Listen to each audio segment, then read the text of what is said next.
Well, today we're going to begin looking at the last portion of our letter to the Philippians. And I suspect, I hope, Lord willing, by the end of this week, we will have come to the close of that book. And as we do, we'll start next week by looking at the letter to the Colossians. If you remember, many months ago, I started in the letter to the Ephesians, and we've gone through Philippians, and now we're going to move on to the next of Paul's imprisonment letters, if you will, when he was imprisoned in Rome, and look at what he wrote to the Colossians. If you read through these three books and make your comparisons, you'll find that there are some notable similarities, but there are also some very important distinctions between them, that each church had its own unique challenges and problems, and Paul would address them in a different way. And to some degree, Paul's relationships were different between the two. When he wrote to the Ephesians and the Colossians, Paul had a very close relationship with them. He spent 3 years in Ephesus. We don't know how long he spent in Philippi, but we know that was the first church in what we call today modern-day Europe. And, the ancients didn't make those distinctions between Asia and Europe like we do in our continental geography. But simply, there was a whole new cultural encounter when you crossed the Aegean Sea and you sailed into from Troas to Philippi. It was a very, very different cultural world, far more Roman than Greek. And even though those two cultures melded together, ironically, in much the same way that Russians and Ukrainians have been melded together for a long time, yet they had some very unique distinctions. And so that's where we'll find that there will be some differences that are valuable and important. Some of the topics that Paul had to address with the Colossians were different than those that he had to address with the Philippians. But let's get on to looking at our text today. We're picking up in verse 17 of chapter 4. And Paul has been talking about money, or at least the idea of giving of money. And if you recall from last week's teaching that I mentioned that when you were a prisoner in Rome, if you were a person who had resources or status, you would be allowed to stay in your own home. In Paul's case, he had to rent a home, and you could receive visitors and guests. What you ate, your diet, was dependent upon what you could afford to buy. And so in Paul's situation, when he goes to Rome, we don't know how he was able to afford to get into a rented home. He wouldn't have been completely free, whereas today we might put electronic monitoring, an anklet bracelet, on somebody who's got basically has to stay within their home by court's order.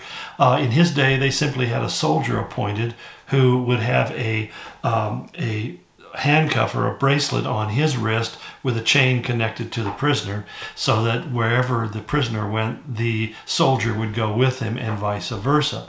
It doesn't appear that Paul could just simply wander saying, I want to take a walk, or I want to go to the market.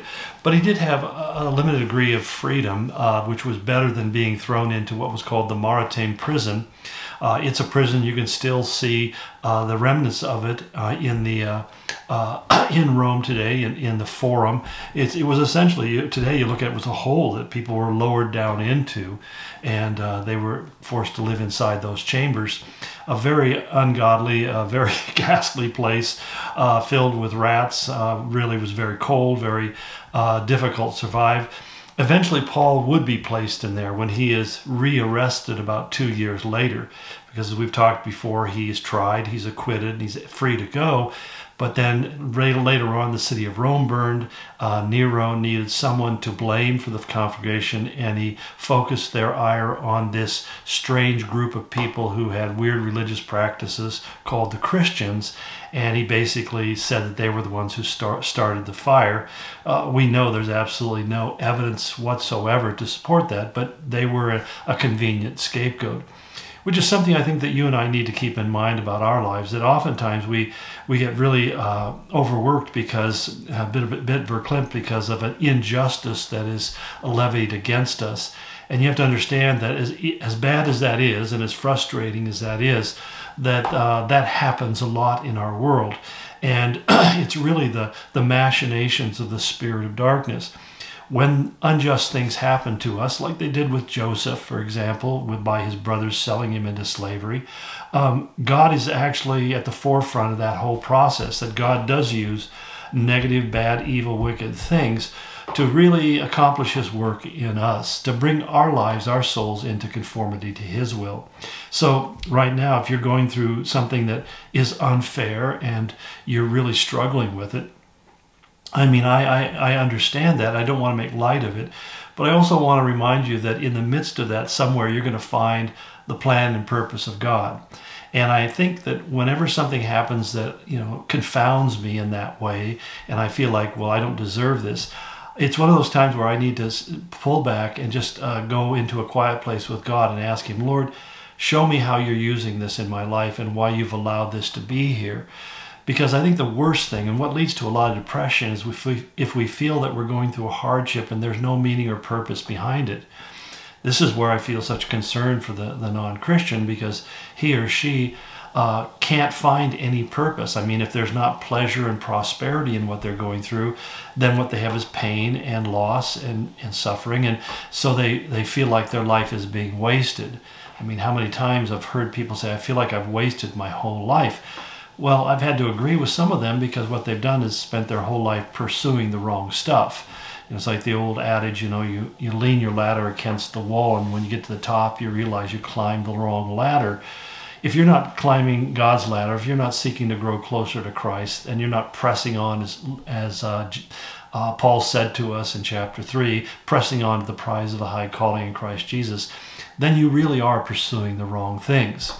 So here again, Paul, as he continues in this passage, he's really thanking the Philippians for a financial gift. Epaphroditus, who is one of the leaders of the church in Philippi, apparently had traveled to Rome with a financial gift to help support Paul, to pay his rent, to buy him food, and whatever needs he had for clothing and so forth, and even health care, if you will. And he basically is thanking him for him. And then he clarifies, though, as he's really saying this was a great and wonderful thing. He told us, I've learned how to be content in whatever condition I'm in. My son had a clever way of putting it, where he said that money will not make you happy, but it gives you more places, more options to look for it. And I think in a way that money is not the key of happiness, but it does relieve a lot of hardship. So if you have enough money to supply your needs and to pay your bills, you're going to be more comfortable, and it can be more stressful. Can you learn to be at peace when you're without the necessary things in life? Absolutely. And many times in our life, God will put us in that kind of circumstance. But it's all designed to teach us to come to that most important place where Paul would say that godliness is contentment. That was his comment to the Ephesians. Godliness is a great contentment. He said there are some people who think that gain is godliness. In other words, they hold to a theology that the more you have, the more God likes you. This is the evidence of being favored by God. It's the arrogance that often captures the heart and mind of wealthy people.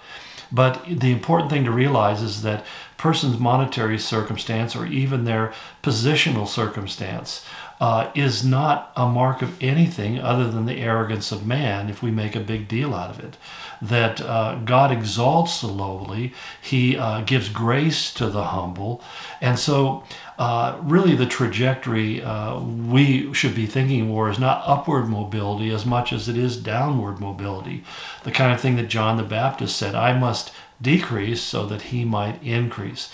So when you find yourself kind of scrabbling and fighting and wrestling for some kind of material advantage or gain, the kind of things some people do, I see at Costco, where they're racing to get to the best line, the fastest line, the shortest line, and I'm not saying that you're in sin if you are fortunate enough to find the best line, but the simple fact is that at the end of the day, anything that I feel stresses me and drives me to get ahead and makes me afraid of falling behind is going to be, in the long run, spiritually very unhealthy to me. So anyway, I've kind of gone far afield here today, but again, verse 17 reads like this. It says, not that I am looking for a gift, but I'm looking for what may be credited to your account.